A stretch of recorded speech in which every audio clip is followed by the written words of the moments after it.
उज्जवल Bharat news presents breaking news. नमस्कार, Ujjwal Bharat news में सभी का स्वागत है। सूरत से बड़ी ब्रेकिंग खबर, बिग ब्रेकिंग न्यूज। सूरत से साहूकार लाली गिरफ्तारी का मामला सामने आया है। सूदखोर की दुल्हन लाली को उतार दिया गया और दूल्हे को उसके ही इलाके में उतार दिया गया। लोगों का डर दूर करने के लिए घोड़ा निकाला गया। इस प्रकार के ब्याजखोरी का, सूदखोरी का जब मामला सामने आता है तो आपको बता दें कि वसूली की शिकायत मिलने के बाद आईपीसी की धारा 384 के तहत कार्रवाई की जाती है। इसमें सज़ा का प्रावधान भी है। सूदखोरों की मनमानी की शिकायतें के बाद वर्ष 2015 में सरकार को एक्ट में इन संशोधन के लिए कहा गया था, लेकिन अब तक माना नहीं गया है। ब्याज का कारोबार करने वाले उधार लेने वालों के चेकबुक, पासबुक या एटीएम नहीं रख सकता।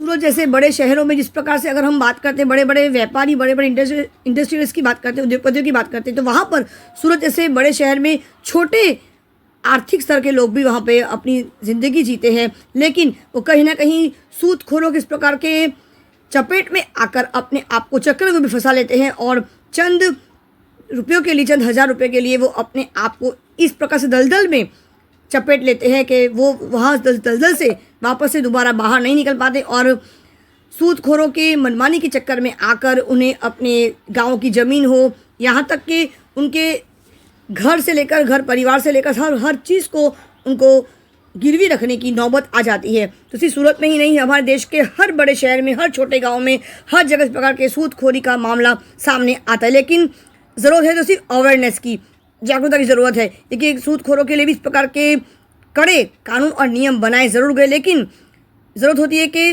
उन विक्टिम को जो इस प्रकार के चपेट में आते, इस मामले की चपेट में आते हैं, उनको आगे आने की आवश्यकता है। सूदखोर बड़े ही चालाकी से उन विक्टिम को अपने चपेट में लेते ताकि वो जीवन भर उनसे बंधा रहे। खास करके मैंने ये भी देखा है कि सूदखोर उन विक्टिम को उन गरीबों से उस प्रकार से वसूलात करते जो बिल्कुल भी गैर कानूनी है। वो अलग अलग लोगों के नाम पे, खुद के नाम पे चेक ना देकर, खुद के नाम पे केस ना करके, अलग अलग लोगों को उनके नाम पे केस करके उन गरीब निहत्था, उन विक्टिम लोगों को फंसाते हैं ताकि 10,000 के बदले लाख रुपया वसूल किया जाए। ऐसा भी कई बार होता है, लेकिन ज़रूरत है कि उन जैसे विक्टिम को, उन जैसे जो लोग फंसे हैं, उनको आगे आने की ज़रूरत है। यहाँ तक कि रोज़ के सूद के कारोबार भी यहाँ पर काफ़ी प्रचलित है।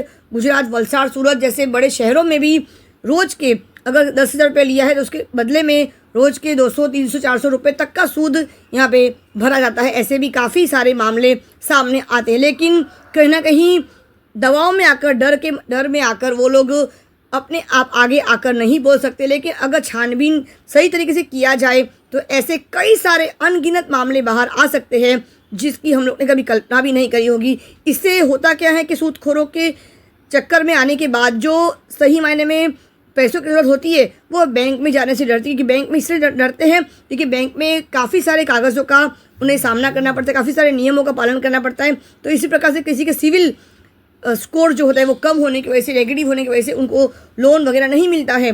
तो उन जैसे निहत्था, उन जैसे मासूम लोगों को इस प्रकार सूदखोर के व्यक्ति जो होते हैं वो उनके 10% से भी ज़्यादा ब्याज के दर में उनको बांध लेते हैं और जीवन भर उनके ब्याज पे वो बंधे रहते हैं। लेकिन अगर पुलिस इस मामले में अगर ठीक तरीके से अगर छानबीन करती है तो सूरत ही नहीं, वलसाड़, नवसारी, बड़ौदा, अहमदाबाद बड़े शहर में भी इस प्रकार के अवैध और गैर कानूनी कारोबार चल रहा है।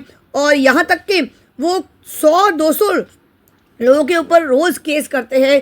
1,000 लाख रुपए के सामने 2 लाख, 10,000 के सामने लाख रुपया की वसूलत तक वो लोग कर लेते हैं, अलग अलग लोगों के नाम पे केस करके भी। और अगर वलसाड़ शहर में अगर है तो फिर वो लोग अपना केस बड़ौदा डालते हैं, अहमदाबाद डालते हैं, लेकिन वो 10,000 के सामने लाख, 2 लाख तक का वसूलात वो लोग कर लेते हैं। बड़ी आसानी से वो लोग केस करके केस जीत भी जाते हैं। तो इस प्रकार की अगर सूदखोरों का मामला अगर सही तरीके से अगर छानबीन किया जाए, अगर डिपार्टमेंट, प्रशासन अगर इस पर अगर पूरी तरह से छानबीन करती है तो हमारे देश के कई सारे परिवार जो है सूदखोरों की चपेट में आने से बच जाते हैं। और अगर हमारे देश की सरकार, प्रशासन अगर इस मामले को अगर सही तरीके से अगर सोचती है तो ऐसे गरीब लोगों की जो योजनाएं होती है उसे खुला छोड़ दे जाए। गरीबों के लिए जो बड़ी बड़ी योजनाएं हैं उनका लाभ ले। मैं तो ये कहूँगी एक सामान्य नागरिक होने के नाते कि बैंक और सरकार हमें कई सारी योजनाओं का लाभ देती है, तो आप कृपया करके इन सूदखोरों के चपेट में न आकर आप बैंक जाइए, बैंक में एक बार बातचीत कीजिए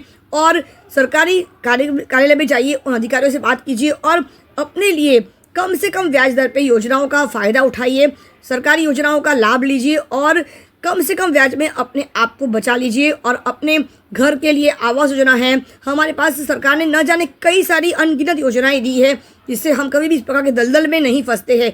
तो इन सरकारी योजनाओं का आप ज़रूर लाभ लें और ऐसे नकारात्मक लोगों के चपेट में आने से अपने आप को सुरक्षित रखिए। लेकिन ज़रूरी है कि ऐसे लोगों का सामने आना, अगर हम जैसे लोगों के सामने नहीं आएंगे, आम लोगों को सामने आना बेहद ज़रूरी है। क्योंकि ऐसे मामले में मोस्टली क्या होता है, ज़्यादातर देखा गया है कि जो गरीब लोग हैं जो ब्याज के दर पे पैसा लेते हैं वो बेचारे डरे हुए होते हैं, वो दबे हुए होते हैं, वो कहीं ना कहीं उनको डर रहता है कि अगर हम लोग ने पुलिस कंप्लेंट किया या कुछ ऐसा कुछ वारदात हुआ तो उनके घर पे आके मारपीट या कुछ भी ऐसा किया जाएगा, उन्हें कानूनी चपेट में उन्हें लपेट ले जाएगा। इसलिए वो डर के मारे वो लोग अपने जो कंप्लेंट शिकायत है वो दर्ज नहीं करा सकते या नहीं करते। तो इस प्रकार के डर के आपको नहीं डरना है, आपको पुलिस हमारे साथ है, पुलिस हर व्यक्ति के साथ है, कानून सबके लिए एक समान है।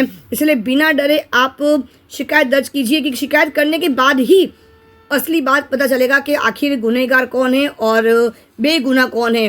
बेगुनाह बार बार इस प्रकार के सूदखोरों के चपेट में आता रहता है और बेवजह न जाने लाखों के रुपए का सूद भरने के बाद भी वो उस चंगुल में से, उस दलदल में से वो अपने आप को बाहर नहीं निकाल पाता। तो सबसे बड़ी बात है कि आप अपने आप को आप जागरूक कीजिए और बिना डरे बेझिझक आप पुलिस से बात कीजिए। हमारे गुजरात पुलिस बहुत एक्टिव है इस मामले में, वो किसी भी बेगुनाह को सजा देती नहीं है और किसी भी गुनहगार को वो छोड़ती नहीं है।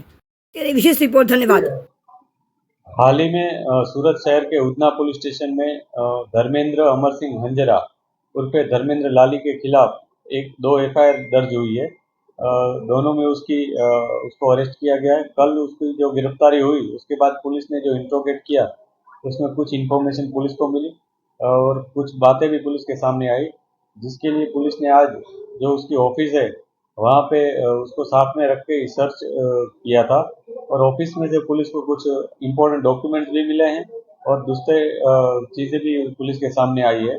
ये जो धर्मेंद्र लाली है उसने कई लोगों को ब्याज पे पैसा देकर काफ़ी बड़े मात्रा में पैसा उनसे वापस लिया है। जो उनकी जो नियत दर है, जो सरकारी धारा धोरण है, उससे काफ़ी ज़्यादा अमाउंट में और इंटरेस्ट से वो पैसा लेता था, वसूलता था और उसकी जो वसूल करने की उसका तरीका था, उसकी जो पद्धति थी वो भी काफ़ी खराब थी, जिसमें लोगों को धमकाता था और असभ्य वर्तन भी करता था। और इसी हिसाब से पुलिस को बहुत सारे एविडेंसेस भी मिले हैं जिस पर पुलिस कार्रवाई कर रही है। आज जो महत्वपूर्ण डॉक्यूमेंट मिले उसको भी पुलिस जांच कर रही है। उसमें जो भी हमारे सामने आएगा उस हिसाब से हम जो धर्मेंद्र लाली है उसके खिलाफ आगे की कार्रवाई करेंगे। इसके अलावा मीडिया के थ्रू हमारी एक अपील भी है कि धर्मेंद्र लाली का जो भी लाली के हिसाब उसके कारनामे में जो भी उसका भोग बना है, जो भी विक्टिम है वो हमारे सामने अवश्य आए, अपनी जो भी जेन्युइन डॉक्यूमेंट्स है, एविडेंसेस हैं, जो भी रजूआत है वो लेकर आए ताकि हम उसके ऊपर कायदेसर की कार्रवाई कर